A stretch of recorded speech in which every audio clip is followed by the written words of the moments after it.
That's why he made a difference. Because once you hook up to where God is and how powerful God is, how mighty God is, how strong God is, once you hook up to him and you are sincere about that hookup, you can't help but find a powerful change in your life. And when that powerful change happens in your life, he is not a person who would let you hold on to that. You got to use it someplace else, because God, when it comes to God, life in us, he makes us want to move that life forward, and it makes a difference. Years ago, my son was sitting on the bed, frustrated that his dad was making him do homework, making him. And we had a system.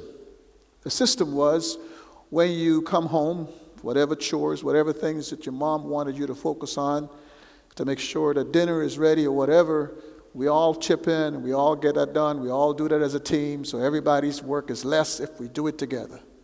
Then after that, once we know that that is in place, homework. Or homework after dinner. That's standard thing. So even if they didn't have a lot of homework, we would always say, read something. Do this, do that. So you better yourself. Last time we see your progress report, and it said you had a B in this class. So let's focus on that class and see what you could do better. So they knew to bring stuff home, but he was sitting on his bed, and I could tell he was overwhelmed. So I went in his room and sat on the bed, and I said, what's up, man? He said, Dad, why do we keep doing all of this? Why do we keep doing all this? Okay, I go to school, I graduate, so what? I said, son, what level are you in? Oh, come on, Dad, I'm in middle school. I said, son, you can't do well in high school if middle school isn't well done. You wouldn't know math at the level of a high school. And if you don't do well in high school, you wouldn't know the level of math in college. So we got to go to college. Yes, in this house, that's what we do. And if you don't do the grades well, you can't qualify for college. You can't. They wouldn't take you in. And you have to go to a college in this family that is the best college for your ability. But we may not have the money. That's none of your business. Your business is to do what I ask you to do, and that is, you could make college free out of high school that is free by taking free seriously and doing all of your work hard. So that if you take free seriously, you make A's and you do well, then when you go to apply for college, they give you academic scholarships, football scholarships. They give you all these different things, so you made free. You didn't make free a payment. And if you make free, we'll buy you a car. So I want you to think like that. Why? Because I don't plan for you to be sitting on that bed the rest of your life. I plan for you to buy that bed for somebody else that is a son of yours, a daughter of yours, for them to sit on that bed. I plan for you to, your mom and I plan for you to be in a house and to establish your family and to carry on a legacy that was established by my parents. My parents invested in this. My parents sacrificed for this. And if I respect them, I'll make sure you do better than I do. I want you to be able to progress faster than I do, because I don't come from my parents' deficit, because they made sure I didn't.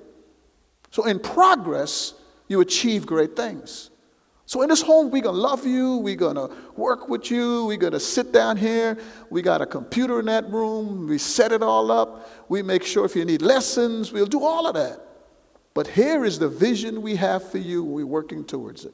So we're not loving you to sit on the bed and to be in the house. This is our future. What is your future? You have to design that, but we'll love you to it. See, that day turned him around, because the questions kept coming. The questions kept coming. And I don't say this for you to brag on this or to brag on anything. We all work hard at our kids. We all give a lot of work to our kids. Some of them absorb it and some of them don't. But we all do. But sometimes when I see Pierre standing up here, he was that kid. When I see him working on his doctorate degree at Dallas Baptist University, he was that kid. He was that kid that would come home and he would fuss if we threw the schedule off because he wanted to get it done. So to see him sometimes standing here today, I remember that conversation. I remember having to discipline him through that process to where it became a part of his life. You see, some of us want to just live life and be blessed. But some of us want to grow to make an impact. And those are the people that God is calling on and depending on. Because if everybody was to do what some of us do, which is just come to church and go home and expect God to do the rest, because we did our part, we wouldn't be here today. It's because of people like the Apostle Paul. It's because of people like Timothy. It's because of people, no matter what problems, what issues, what difficulties they face, they found a way forward. They were shipwrecked. Peter was stoned. Peter was beaten on, rather, and put in jail, got out of jail and went to the same spot and preached again. If Peter didn't do that, there'll be no Apostle Paul. See, we start off with Peter in Acts, and we arrive at Paul. And so what God gave to the disciples in Acts chapter 1, verse 8, go ye into all the world and preach the gospel. By the time we get to Romans 16, they're in all parts of the world. Why? Because Peter says, I will not turn my back on you ever again, Jesus. Ever again will I ever turn my back on you. I love you. So when Peter was standing in the temple preaching and people accused him of whatever and put him in jail and whip him, he went right back to the very same temple and preached again. If it wasn't for that, 5,000 more wouldn't have joined church. If it wasn't for them developing the Jerusalem church and teaching us leadership from it, we wouldn't even know how to develop leadership today. We wouldn't understand what it is.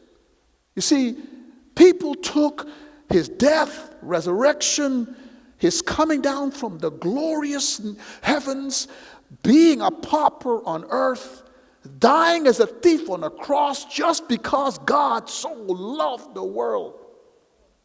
They took that so serious that we sit here today in heat, in a beautiful sanctuary, while they started churches under trees, in temples, in synagogues. You know, today, church has become where we just visit it, but we don't make it. There's a difference. You could visit a hospital. There's no change if you don't let them change you, address you. You could go to a football game, and you could criticize the Cowboys right now, but you didn't go out there and say, "Hut." You didn't go to the practices, the little league. You didn't deal with the fact that in a year, the Texan coach is fired. 1 year in a crisis, massive problems in the team. He is not respected enough to give more time. Moved his family to Houston, but he's going to find another team and keep going. We sit there and cheer and get excited and we clap and we get all going on. But we don't know the pain these people go through. I remember talking to a defensive coach that was here with the Texans, and he said the time when he was in Detroit, the owner walks in, he says, I don't know why y'all do this. Y'all got to move your families from one city to the next. Y'all got to put yourselves through all of this stuff, and y'all got to produce in a short space of time, or you get fired. And you still do this. The fundamental thing was they loved the game. Sometimes you wonder, if we say we love God, if we say, God, I love you with all my heart, because he is sure loving on us every day. Every day he loves us. He keeps the earth spinning. We are a huge planet out in space, not sitting on some solid ground that goes down to infinity. We are in space, depending on the sun and the moon to operate. He is loving on us every day. Every day we depend on him. How much do we really have a love for him? Because that determines our passion, our drive. And our passion and drive determine how we approach our future. We're going to be with him one day. I don't care what health food you eat, how you jog. We're going to be with him one day. Are we shooting and pressing towards the mark? Or are we just trying to get him to be blessing us for temporary stuff? Folks, that's the impact of this passage. The impact of this passage is where, to me, God has the church today. He has the church today exposing where we really are.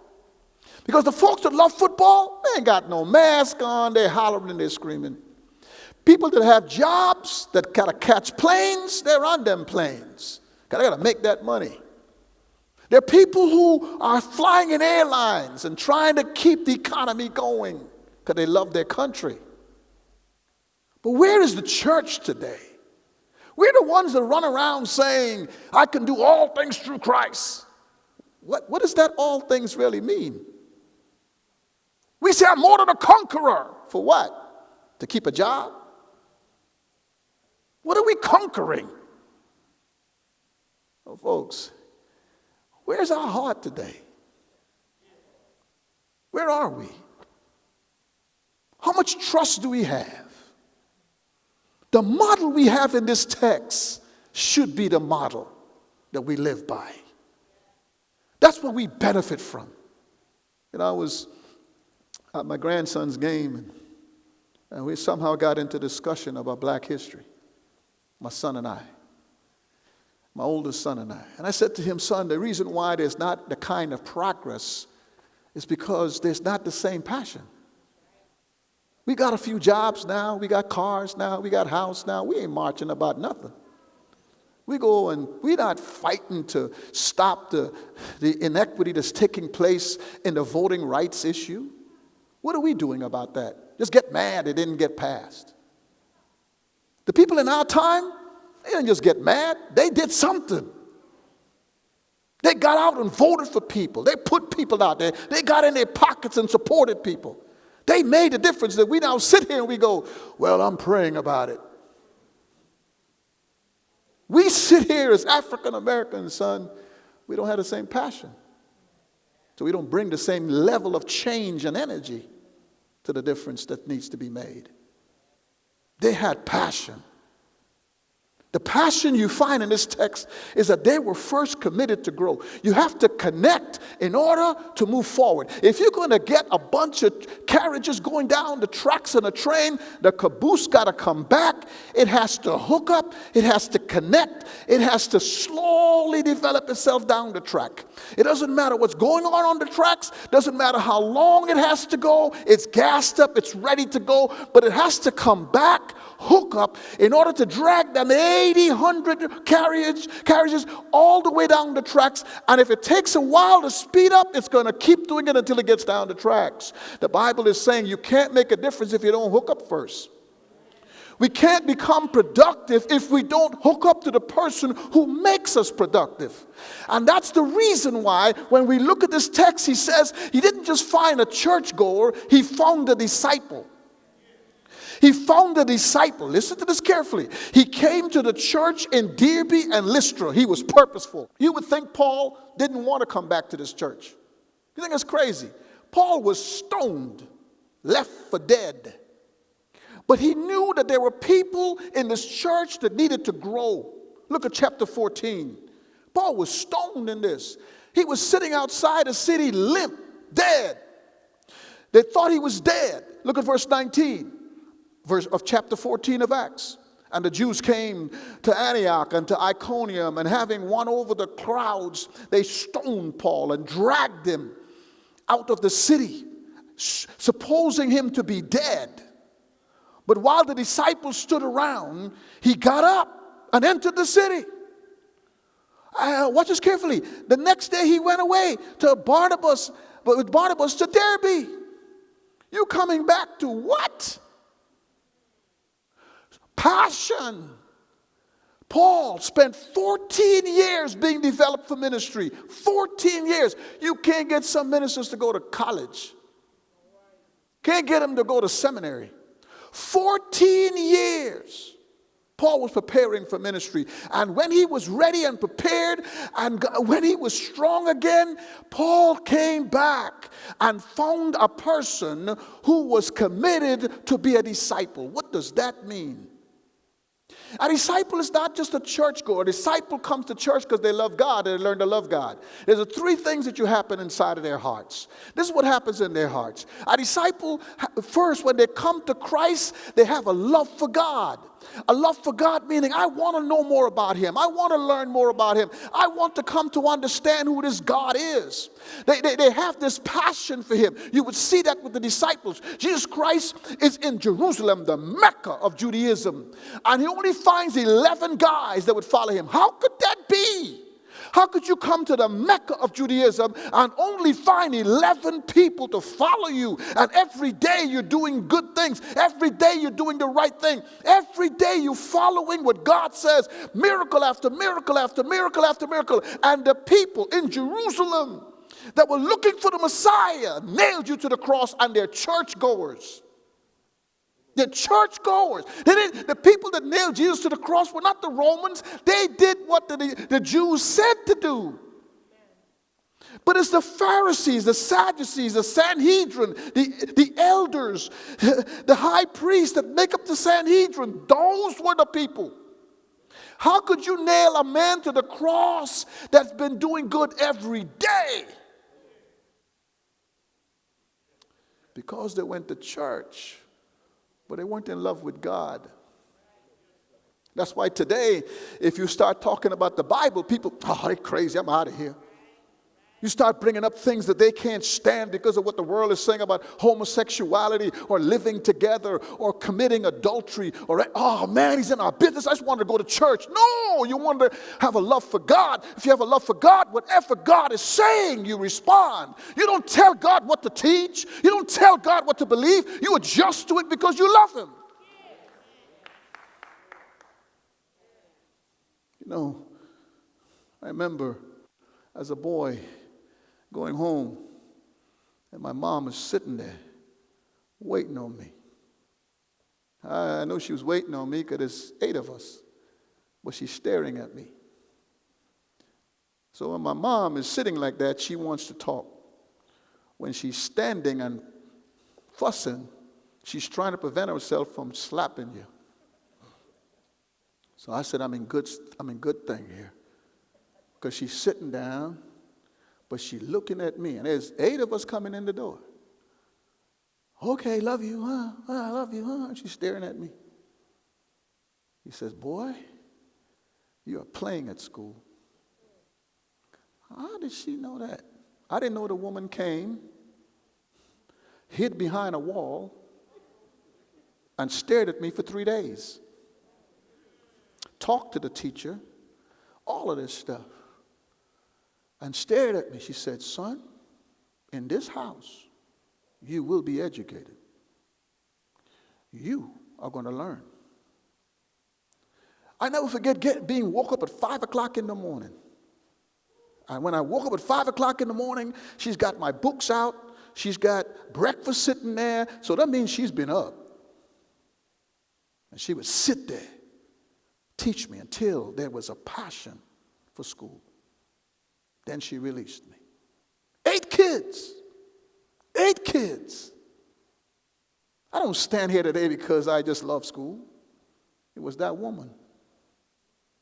You see, sometimes when we are not willing to let somebody lead us, that has definitely shown a love for God, that has shown a commitment to do what God is saying, that it shows a commitment to open up His scriptures and to walk with it, then we stay the same while we're in church. So when Christ says, this is what I want you to do, and it offends us, we nail Him to the cross the same way they did.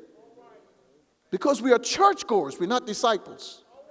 Disciples want to learn. Disciples want to adjust their lives when they come and they recognize that this person named Jesus the Christ, who every day did good, every day is teaching them the right thing, died on the cross, rose from the dead, took on poverty so He could reach us.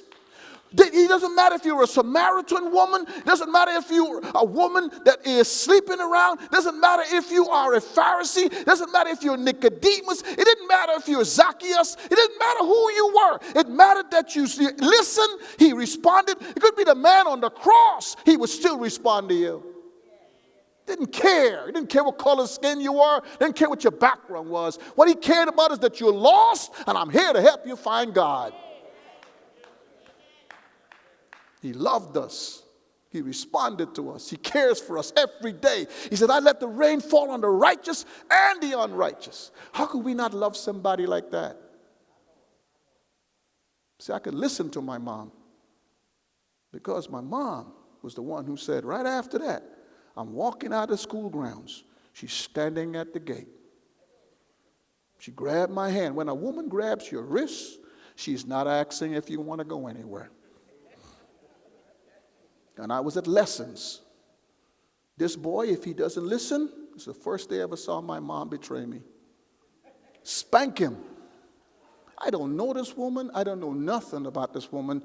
But I remember she was there. Next 2 days, my dad is sitting at the window, staring. That's straight at me to make sure I didn't play. When somebody loves you that much, how do you not respond? You can't, oh, yes, man, I bought my groceries. You didn't get the cow to produce a calf. You didn't get the chicken to produce a chick. We didn't get a fish to have another fish.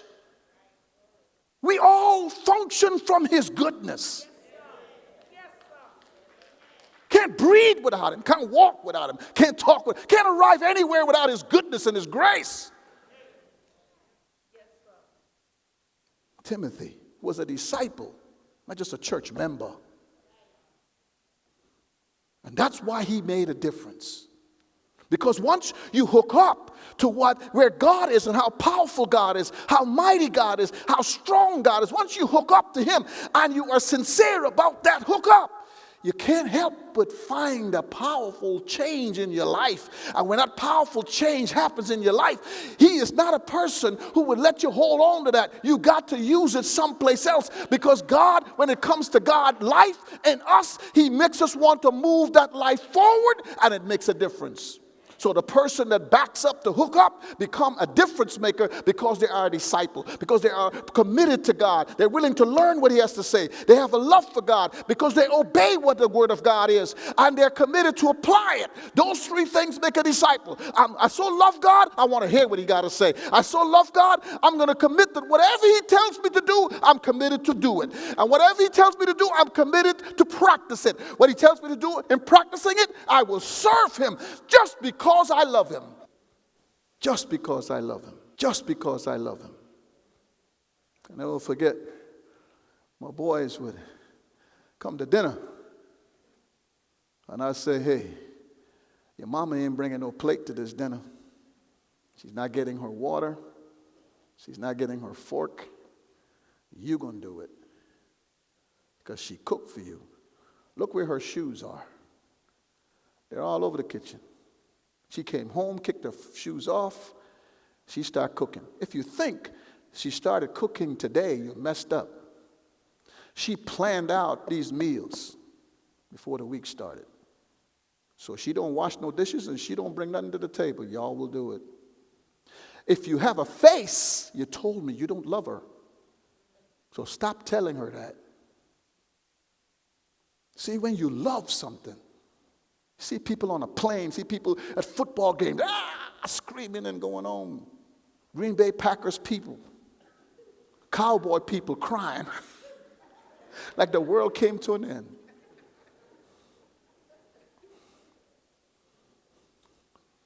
This person was a disciple. Living Word. It doesn't matter. If you're uncomfortable going to Life App, get on free conference line. Go make disciples. That is the order of a pastor. He never said in the church, go make members. Go make, you know what the word make means? Go cause them to want discipleship, because they don't want it. Look at what he says here. We have to hook up to grow. And the only way to hook up to grow is discipleship. That's the only way. It's just no other way. Church member, I wish I could. That's why I'm a pastor teacher, because if you don't go, I still have to teach you so you fall in love with the Word of God, because that's the fundamental start to discipleship. That's why he says pastor teachers, not pastor preachers, because he wants you to fall in love with the Word of God. That's the first thing. If that doesn't happen, there's no movement forward. Here's the second thing we find, and that hooked them up to grow, so that this train that we now benefit from, that has made it down the tracks for 2,000 years, that'll let us sit here today. Here's the next thing you find in this text.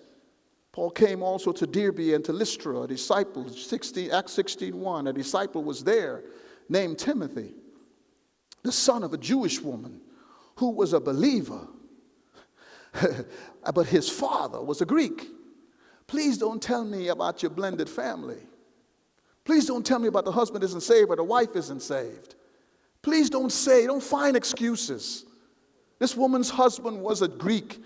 Nowhere in the text does it ever talk about Timothy's dad that much, or in the text scripture. So he must have passed away or something in an early age, because most of the people in Timothy's day only lived to 45.